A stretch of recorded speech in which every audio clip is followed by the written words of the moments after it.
अमराजा नदिया जन्मस्थला भवानी आनंदी देवया नेले क्षेमा लिंगेश्वराना सन्निधि आनंद जनतेगे ನನ್ನ नमस्कारಗಳು।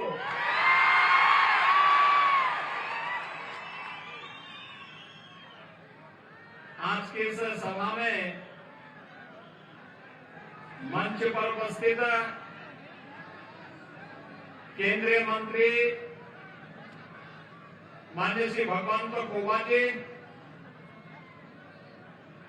भारतीय जनता पार्टी के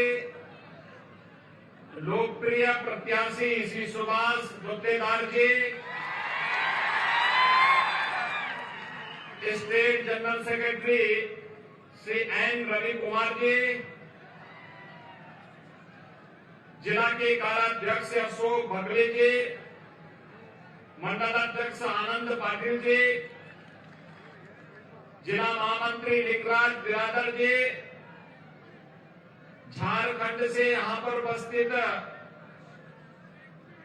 वहां से MP member of parliament Shri Sunil Singh ji, मंच पर उपस्थित भारतीय जनता पार्टी के सभी पदाधिकारीगण और इस विधानसभा क्षेत्र से जुड़े हुए मेरे सभी उपस्थित भाइयों बहनों, आज मुझे अयोध्या प्रभु श्री राम की पावन धरा से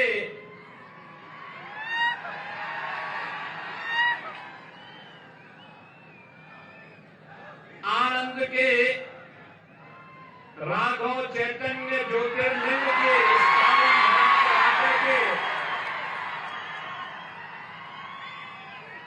अत्यंत आनंद की अनुभूति हो रही है। भाइयों बहनों, हम सब इस बात को जानते हैं, अयोध्या में 500 वर्षों के बाद प्रभु श्री राम के भव्य मंदिर का निर्माण कार्य पूरा हो रहा है।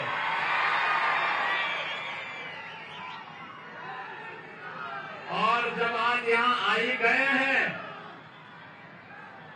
तो अभी हाल ही में सुभाष गुत्तेदार जी स्वयं गंगा जल लेने के लिए काशी आए थे। तो स्वाभाविक रूप से प्रभु राम का मंदिर बन रहा है तो राघव चेतन ज्योतिर्लिंग भी अवश्य अपने वैभव को पुनर्स्थापित करेगा।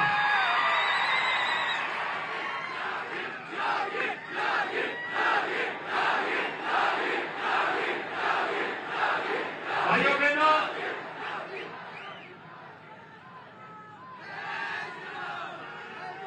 हम सब जान रहे हैं, एक समय था जब भारत को आपसी फूट के कारण गुलाम बनाया गया था। देश 1947 में आजाद हुआ,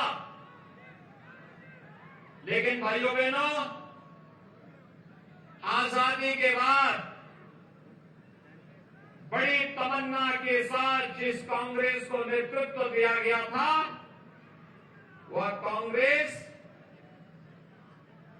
उसी मार्ग पर चली थी जिस मार्ग पर कभी देश को विभाजन के कगार पर ले जाने वाले विदेशी हुकूमत कार्य कर रहे थे। कांग्रेस ने जाति के नाम पर समाज को बांटा, क्षेत्र के नाम पर देश का विभाजन करने का कुत्सित प्रयास किया और सत्ता को अपनी पपौती समझ करके भ्रष्टाचार का माध्यम बनाया था। लेकिन भाइयों बहनों, पिछले 9 वर्ष दौरान प्रधानमंत्री मोदी जी के नेतृत्व में भारत आज विकास की एक लंबी छलांग लगाने के लिए आतुर दिखाई देता है। आप देखते होंगे कि आज दुनिया के अंदर कहीं कोई क्राइसिस आती है, कोई संकट आता है, दुनिया बड़ी आशा भरी निगाहों से भारत की ओर देखती है और जैसे प्रभु राम के काज में हनुमान जी संकट मोचक बनकर के आए थे, ऐसे ही संकट मोचक के रूप में दुनिया के अंदर प्रधानमंत्री मोदी जी का सम्मान होता है। आजादी के अमृत काल के प्रथम वर्ष में भारत आज दुनिया के 20 बड़े देशों के समूह का नेतृत्व कर रहा है। प्रधानमंत्री मोदी जी के नेतृत्व में हर भारतवासी गौरवान्वित है। लेकिन कांग्रेस के लोग प्रधानमंत्री मोदी जी के प्रति अभी कांग्रेस के अध्यक्ष ने किस प्रकार का वक्तव्य दिया है, प्रधानमंत्री पद का अपमानित करने का मतलब देश का अपमान है और जो देश का अपमान करेगा उसको हम बर्दाश्त नहीं करेंगे। हर भारतवासी का इस संकल्प होना चाहिए। भाइयों बहनों, कांग्रेस की फितरत बन चुकी है विभाजन, कमजोर करना, तुष्टीकरण के आधार पर समाज को बांटना। कांग्रेस साथी जैसे प्रधानमंत्री मोदी जी ने प्रधानमंत्री बनने के बाद अयोध्या में डबल इंजन की सरकार की, बीजेपी की डबल इंजन सरकार ने 500 वर्षों की समस्या का समाधान करके अयोध्या में राम मंदिर के निर्माण का मार्ग प्रशस्त किया था। कांग्रेस साथी तो यही कार्य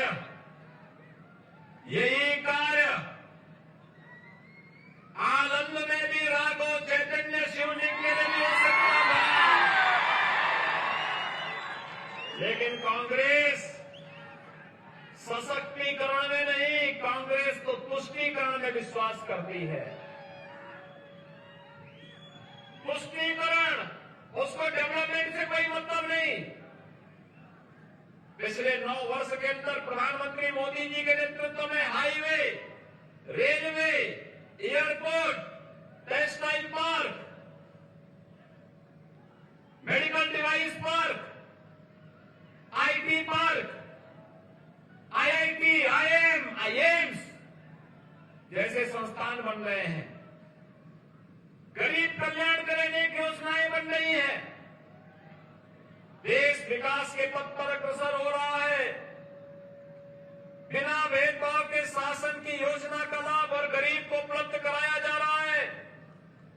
कोरोना कालखंड में आपने देखा होगा 220 करोड़ वैक्सीन की फ्री डोजेज भारत के नागरिकों को प्रधानमंत्री मोदी जी ने दी उनके जीवन को बचाने के लिए।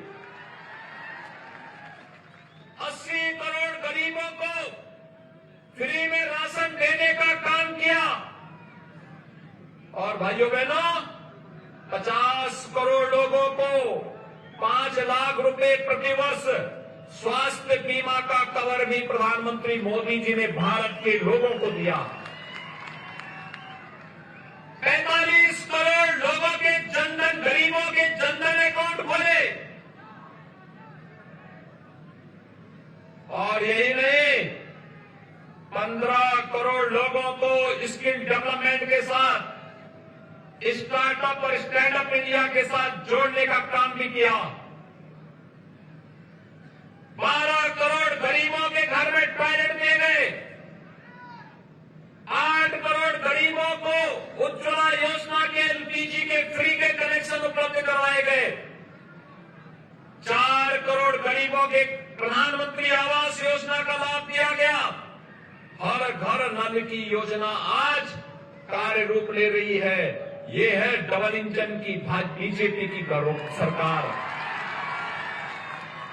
लेकिन कांग्रेस का ये फेल्ड इंजन रिवर्स गियर में चलता था।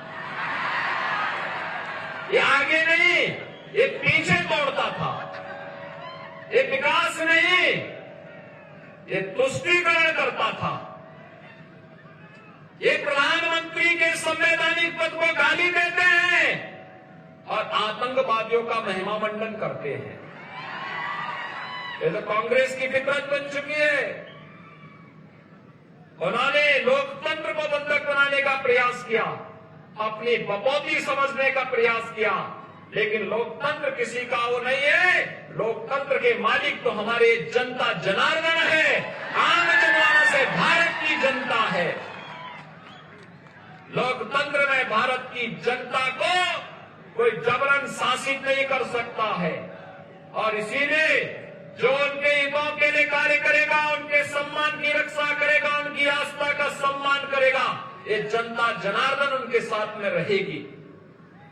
भाइयों बहनों, भारत के विकास की जो यात्रा आगे बढ़ रही है, इसमें कर्नाटका ने भी बड़ी भूमिका का निर्वहन किया है। यहां के युवाओं ने कर्नाटका को आईटी स्किल के एक हब के रूप में विकसित किया है। वैश्विक बाजार में जब चर्चा होती है, भारत के आईटी सेक्टर की चर्चा होती है, तो बेंगलुरु का नाम सबसे पहले लिया जाता है।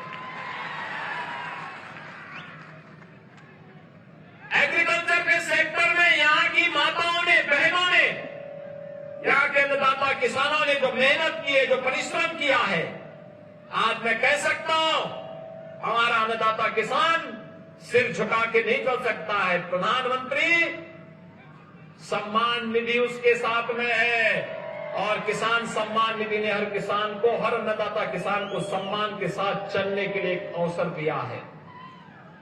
भाइयों बहनों, आज मैं आया हूं आपसे यही कहने के लिए, एक और ये डबल इंजन की सरकार आपके हितों के लिए कार्य कर रही है, आपके विरासत का सम्मान कर रही है, आपको सुरक्षा दे रही है।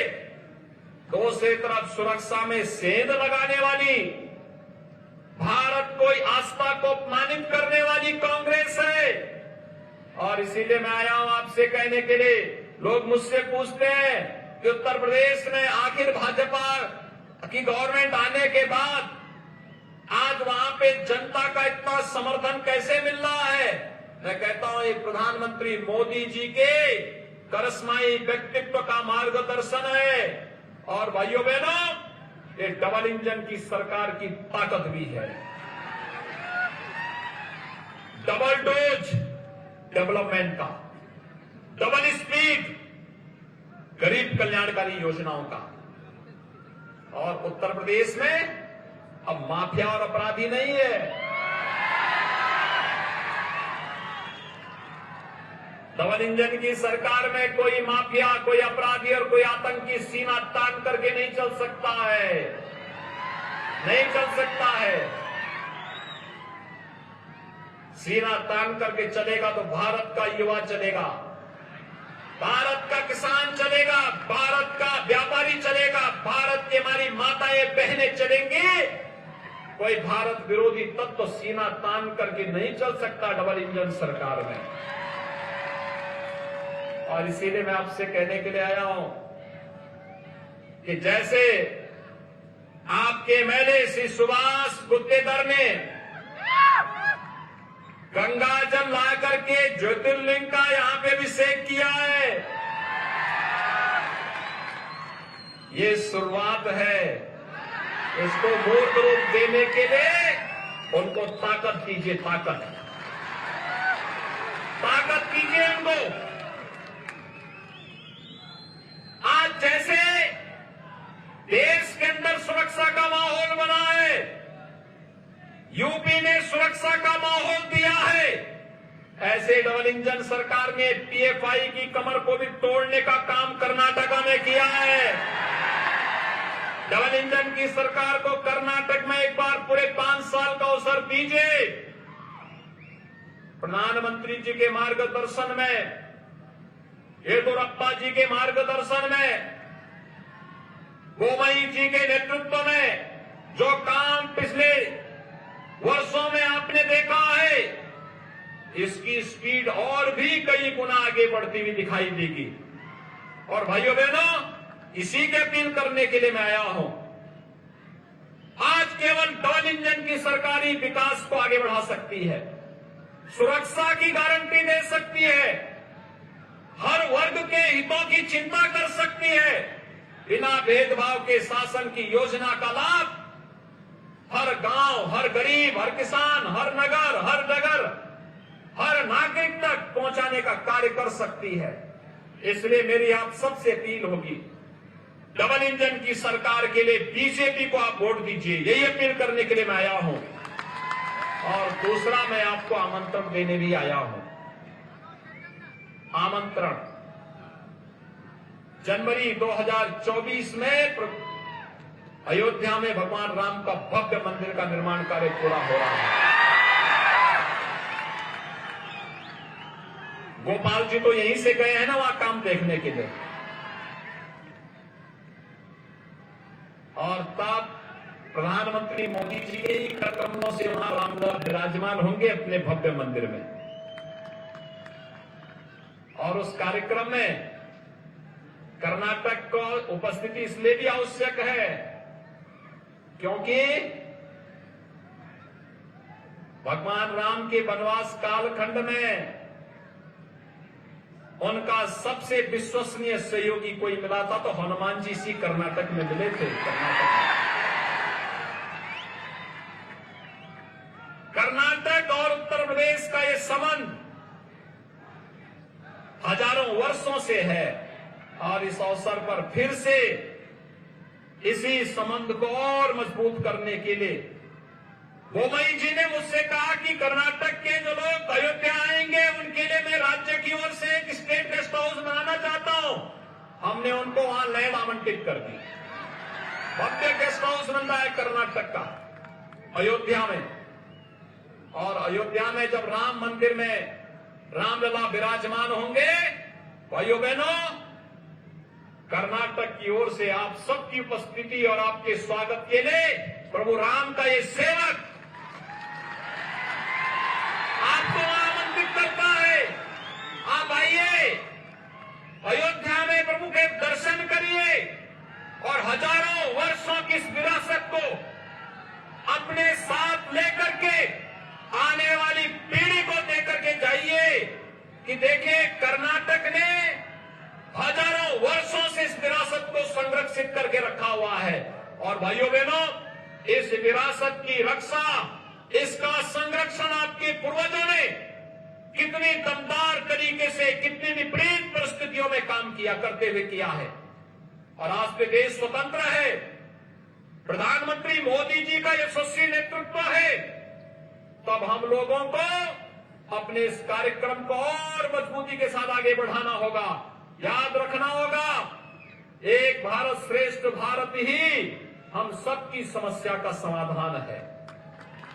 हमारा देश मजबूत होगा, हम भी मजबूत होंगे। हमारा देश सुरक्षित होगा, हम भी सुरक्षित होंगे। और उसी सुरक्षा के लिए मैं आप सबको आमंत्रित करने के लिए आया हूं।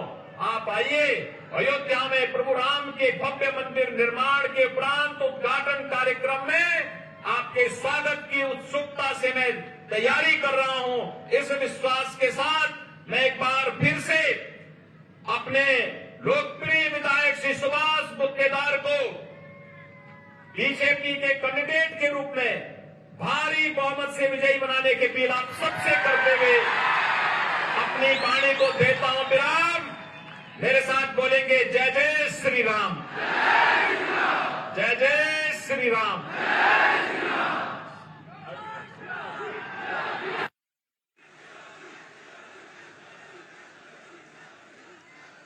ಜೋರಾಗಿ ಎಲ್ಲರೂ ಗೆಲುವಿನ